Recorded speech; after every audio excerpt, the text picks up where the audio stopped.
کہ گھر کے لیے مجھ سے لیا جانا ہے. سبحان اللہ. بے شک کیا کہنا.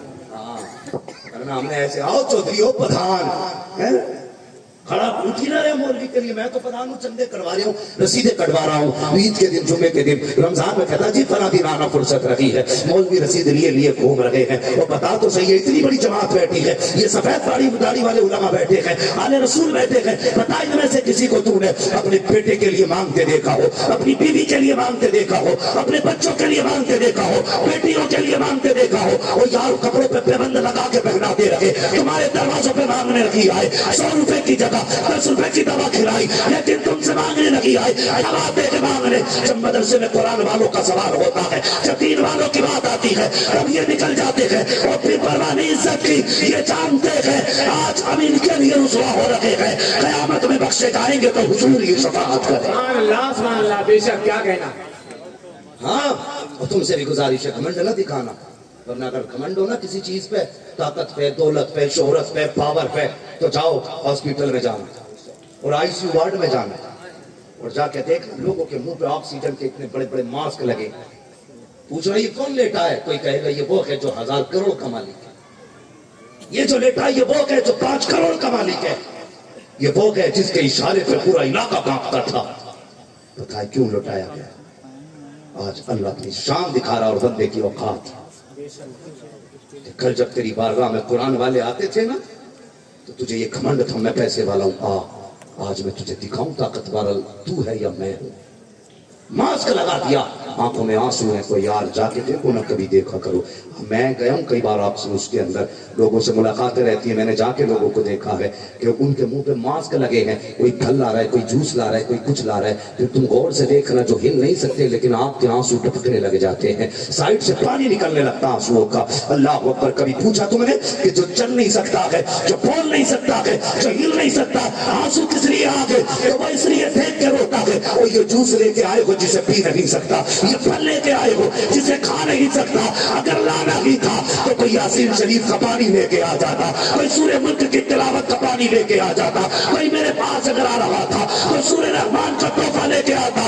اگر چین سے جی نہیں سکتا تھا تو قرآن کی برکت سے چین سے مرنے کا موقع تو نصیب ہو جائے. نعرہ تکبیر, نعرہ رسالت, مسلک اعلیٰ حضرت مفتی حماد رضا صاحب قبلہ, نعرہ تکبیر, نعرہ رسالت. مرنا ہے ایک دن, اس لیے کم سے کم ایک بیٹے کو قاری بناؤ, ایک بیٹے کو حافظ ضرور بناؤ. میں یہ 12 بچے فارغ ہوئے, ان کے ماں باپ سے گزارش کرنا چاہتا ہوں, یہ تمہارے بیٹے ضرور ہے, کسی کے بھتیجے ہوں گے, کسی کے پوتے ہوں گے, لیکن خدا کے واسطے ان سے بدتمیزی سے بات نہ کرنا. اب یہ تمہارے بعد میں ہے, مصطفیٰ کے پہلے ہو گئے. بے شک کیا کہنا. سبحان اللہ. سبحان اللہ. سارے رشتے اپنی جگہ, قرآن کا رشتہ اپنی جگہ. بے شک کیا کہنا. اگر چھوٹا بھی ہے تو حافظ جی کہہ کے آواز دے, اور ان سے کہہ دینا بیٹے تجھے ہم نے آج کے لیے قاری نہیں بنایا ہے, آج کے لیے حافظ نہیں بنایا ہے, اس دن کے لیے بنایا ہے جب لوگ ہمیں مٹی میں دفنا کے واپس آنے لگے. بیٹے تو چھوڑ کے نہ آنا, تو چھوڑ کے نہ آنا. جب سب چھوڑ کے چلے جائے کچھ دیر میری قبر پہ بیٹھ جانا.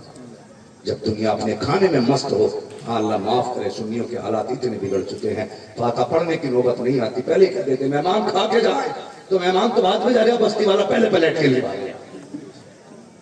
ہاں بھائی یہ تمہارا کھانا نہیں ہے جو ٹوٹ پڑتے جا کر کے, ٹوٹ پڑتے. اس پہ کبھی پھر گفتگو ہوگی. جب دنیا چھوڑ کے چلی آئے نا قبرستان میں, تو حافظ قرآن کی ذمہ داری ہے بیٹھ جائے قرآن لے کر کے, وہ سورہ رحمان پڑھنا شروع کر دے, سورہ یاسین پڑھنا شروع کر دے. آج قبر میں باپ اکیلا ہے, آج تیری ضرورت ہے اسے, تیری ضرورت ہے. پڑھ پڑھ کے قرآن سنا, خدا کے فرشتے رحمتوں کے لا کر کے اس کے اندر گٹریاں کھولنا شروع کر دیں گے. فرشتے کہیں گے نصیب والا ہے پیچھے حافظ قرآن چھوڑ کے آیا. کیا کہنا. بنائیں گے بچوں کو انشاءاللہ حافظ قرآن. ہاں اگر کوئی سوچتا نہیں انجینئر بنانا تو بنائیے انجینئر, ڈاکٹر بھی بنائیے, لیکن بچوں کو قرآن ضرور بنائیے. یہ مدرسہ کتنی برکت والی جگہ, بس 2 منٹ میں بات ختم کروں. اتنی برکت والی جگہ, جن جگہوں میں جن لوگوں نے مدرسے میں بچوں کو بالکل نہیں پڑھایا نا حضرت, اگر ان کے بچے انجینئر ڈاکٹر بھی بن گئے نا تو پھر وہ کہتے ہیں جی ہم نہیں جانتے مسلک وسلک, ہم تو اللہ رسول کو ہی جانتے ہیں. یہ بڑے بڑے بات لمبی ہو جائے گی, میں بھی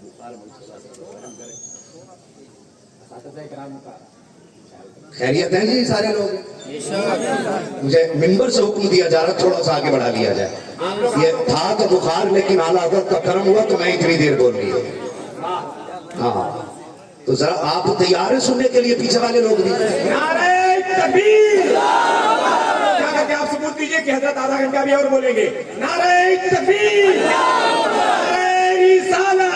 حضرت اعلیٰ حضرت محمد رضا صاحب قبلہ. محمد رضا صاحب قبلہ. نعرہ تکبیر. نعرہ رسالت. خطیب الہند آل نبی اولاد علی کی جلوہ گری ہے اور میں مناسب بھی نہیں سمجھتا کہ اپنے بزرگوں سے زیادہ بڑا کا انتظار کرایا جائے.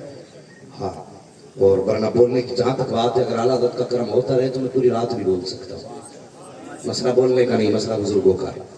ہاں ان کی بھی ہمیں ہندوستان کے یہ وہ خطیب ہیں. میں اکثر ایک بات کہتا ہوں یہ تکلیف ہوتی ہے ہمارے جو مقتدر خطبہ اگر ان میں نام گرانے لگوں، ٹھیک ہے، ہمارے بزرگ خطبہ جیسے حضرت کے بھائی ہیں اور جو بزرگ ہو گئے پرانے خطیب ہیں، تو آج ہماری قوم جو ہے نا انہیں پوچھ ہی نہیں رہی. ہاں اور یہ قوم تو نیٹ کی دیوانی ہے، جسے دیکھ لیا بلا لیا. ایک جلسے میں گیا حضرت تو اس میں دیوبندی آیا بیٹھا تھا. میں نے کہا یار یہ سیمپل تو وہاں کا لگ رہا ہے، یہاں کیسے؟ تو میں نے کہا بھائی کہاں سے پڑھے ہو؟ تو کہنے لگا سہارنپور سے. میں نے کہا لاہور بلا. جلسے میں کیسے؟ انہوں نے بلایا. میں نے بلاؤ کمیٹی والوں کو. میں نے کہا کیوں بلایا بھائی؟ کہنے لگے ان کی نظم سنی تھی بڑے اچھے پڑھ رہے تھے. تو مولوی سے نہیں پوچھے گا، نیٹ پہ نمبر چل جائے کٹ سے لگا دے گا، پتہ ہی نہیں کس کو جا کے لگ جائے. مسئلہ دونوں ہی طرف ایسا ہے. ایک بار میرے ہی پاس فون آ گیا، کہنے لگا جی ہمارے یہاں آ جاؤ گے اجتماع میں؟ میں نے کہا اجتماع میں؟ ہمارے یہاں تو اجتماع نہیں بولا جاتا ہے. کہنے لگے جی 50,000 دے دیں گے 1 گھنٹے کے لیے آ جاؤ گے؟ میں نے کہا نہ سنی اتنے پیسے دے مجھے. نہ یہ اتنے دے میں نہ اجتماع کے میں نے کہا بھیا فون کسے لگایا؟ کہہ رہا آپ وہی بول رہے ہو نا حماد صاحب. میں نے کہا جی میں تو کس جماعت سے تعلق تھا؟ کہتا جی ہم تو اہل حدیث ہیں. میں نے فون کاٹ. میں نے تجھے ہی نہ پتا تو نے کہاں فون لگا دیا. تو ہماری قوم اللہ بھلا کرے تو جسے چمکتا دیکھا اسے بلا لیا. میں کہتا ہوں تقریر کے لیے مجھے بلاؤ لیکن دعا کے لیے علامہ عبد المصطفیٰ رضوی کو بلاؤ. تقریر کے لیے جسے چاہو بلاؤ لیکن دعا کے لیے سید صاحب جیسے خطیب کو بلاؤ. ہاں یہ ان کا حق ہے. اور اگر کوئی یہ کہتا میں اپنی بازو کی پاور سے بناؤں خطیب، اوقات نہیں، تو زبان بھی صحیح نہیں کر سکتا. اگر خطیب بنا کے پاور سے نہیں بنا کے مدینے والے کے گھر سے بنا. واہ کیا کہنا، بہت اچھے.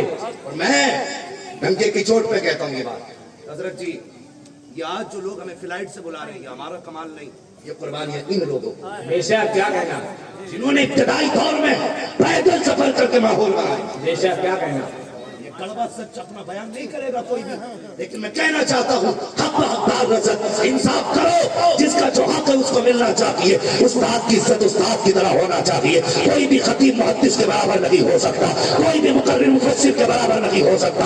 میں 1 گھنٹہ بولوں تو کیا کمال ہے. اور یار اس سے پوچھ جس نے 2 بجے اٹھ کے بچے کو قرآن پڑھایا ہے، جس نے 3 بجے اٹھ کے قرآن پڑھایا ہے، اس سے پوچھ جا کر کے آدھی رات کو اٹھ کر کے اپنے بچے بیمار رکھے لیکن گھر نہیں گیا. اگر تو مدرسے میں رکھا، بچوں کی پرواہ نہیں کی. اس نے بچے حضور کے لیے چھوڑ دیے، خود کو بچوں کے لیے قربان کر دیا. نعرہ تکبیر. نعرہ رسالت.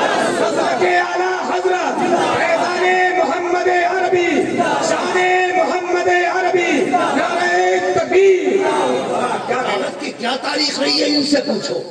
آج تو موج آ رہی ہے ہماری.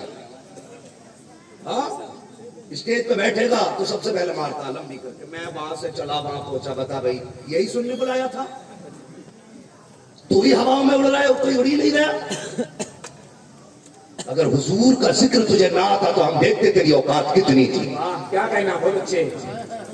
ہاں یہ تو کرم ہے حضور کے تذکرے کا کہ لوگ پلکوں پہ بیٹھا رہے. ورنہ 7-8 ہاتھ نہیں ہے ہمارے بھی. میں 500 پہلے دن بارش ہو رہی تھی اور میں جا رہا تھا کار سے. میں نے ایک مزدور کو بارش میں اٹھا کے دیکھا، یار آنکھیں بھیگ گئی. میں نے کہا مالک تیرے فیصلے نہیں. مجھ میں کوئی 8 ہاتھ پیر تو نہیں جو مجھے ایئر کنڈیشن گاڑی میں بیٹھایا. اور اس غریب نے کیا کیا تھا جو اینٹیں رکھوائی گئی. یا اللہ تیری مرضی تیرا شکر ہے تو کسی سے ایسے کمواتا ہے کسی سے ایسے کمواتا ہے. یا شکر ادا کیا کر, لیکن کبھی اپنے بڑوں سے بڑا نہ بننا چاہیے. کبھی اپنے بڑوں سے بڑا نہ بننا. میرے والد ہمیشہ مجھ سے کہتے ہیں بیٹے ہمیشہ اپنے بڑوں کی عزت کرنا. بے شک کیا کرنا, بڑوں کی عزت کرنا. لوگ میرے فین الگ بات ہے, مجھے چاہتے الگ بات ہے, لیکن میں کسے چاہتا ہوں یہ مجھے سوچنا. واہ کیا کہنا, میں بھی تو کسی کو چاہوں گا, میں اپنے ہر بڑے کو چاہتا ہوں, ہر بڑے کو چاہتا ہوں. یہ ہمارے سروں کے تاج ہیں جن کے بعد سفید ہو گئے قرآن پڑھتے پڑھاتے. اللہ کی قسم میں اکثر ایک بات کہتا ہوں, طلبا سے گزارش ہے جب تک زندہ رہنا اساتذہ کی عزت کرتے رہنا. آج ذرا سی چمک آ جائے نا تو شاگرد راستہ بدل دیتا کہ استاد کے ہاتھ نہ چومنے پڑے. شرم کر, یہ جو عزتیں ملی ہیں نا تیری محنت سے نہیں استاد کی محنت سے. بے شک کیا کہنا, اگر اس نے ہاتھ نہ تھاما ہوتا نا تو آج تجھے کوئی سلام کرنے والا نصیب نہیں ہوتا. آج اگر میں ہندوستان میں مجھے لوگ چاہ رہے ہیں تو کیا میں اپنے اساتذہ سے منہ پھیر لوں؟ اللہ کی قسم میری کوئی اوقات نہ تھی. میں بھی کسی مین پہ بیٹھ کے گھاس کاٹتا ہوتا, کسی کھیت میں کھیتی کاٹ رہا ہوتا. آج جو لوگ میرے انتظار میں رہتے ہیں میرا کمال نہیں اساتذہ کا کمال ہے. وہ طلبا سے گزارش ہے اساتذہ کی دعاؤں کی کوشش کرنا. یاد رکھنا 10 سال کی محنتیں کبھی وہ نہیں دیتی ہے جو 2 لمحوں کی دعائیں دے دیا کرتی ہے. ایک استاد نے شاگرد سے کہا تھا بیٹے میرے جوتے اٹھا کے لا. اللہ اکبر, شاگرد نے جوتے دیکھے, استاد کے جوتے پہ مٹی لگی تھی. اس نے چاروں طرف دیکھا, کپڑا نظر نہیں آیا, اپنا ہی دامن لیا, جوتے صاف کرنا شروع کر دیے. استاد نے کہا بیٹے تیرا سفید دامن ہے, داغ لگ جائے گا. اس نے کہا حضرت یہ میرا دامن ہے لیکن جوتا تو آپ کا ہے, میرے دامن پہ داغ لگے تو کوئی کیا کہے گا, لیکن آپ کے جوتے پہ مٹی رہ گئی تو لوگ کیا کیا کہیں گے. کہا میرے دامن کی کوئی اوقات نہیں ہے. جیسی طرح سنا ہے استاد کی آنکھ میں آنسو آ گئے. ایک جملہ کہا تھا بیٹے آج تو نے میرے جوتے سینے سے لگائے ہیں, کیا زمانہ تیرے جوتے اٹھا کے سینے سے لگاتا رہا. نعرہ تکبیر,